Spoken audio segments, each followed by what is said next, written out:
Nkwaniriza nate nze Nanteza Juliet n'embeera y'obudde olw'eggulo lwa leero okuva mu kitongole ky'eggwanga ekivunaanyizibwa ku by'embeera y'obudde.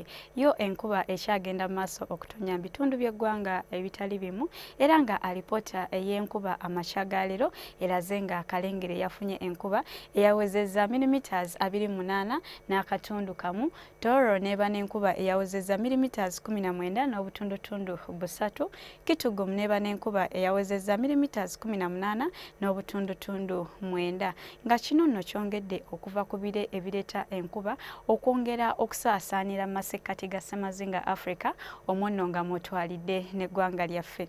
Ku makya tusuubira okukera n'akasana okwaka ate nga bwe kakubaakubamu mu bitundu by'eggwanga ebisinga obungi, wabula ate olw'eggulo ebitundu ebisinga obungi tubisuubira okuba n'enkuba era nga enkuba eno tugisuubira okubaamu n'okubwatuka okw'eggulu.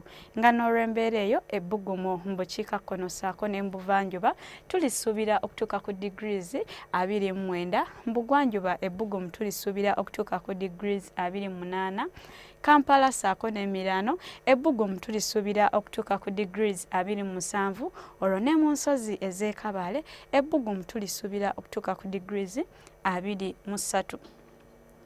Ebibuga ebirala okusukka Uganda, Mombasa tusuubirayo enkuba, olwate yo mu Dubai ssaako ne mu Madrid akasana tukasuubira okwaka ate nga bwe kakubaakubamu nga mu Dubai ebbugumu tulisuubira okubeera ku degrees 43. Roma tusuubirayo ekiddedde. Ebyo bye tusobodde okufunira okuva mu kitongole ky'eggwanga ekivunaanyizibwa ku by'embeera y'obudde. Sula bulungi.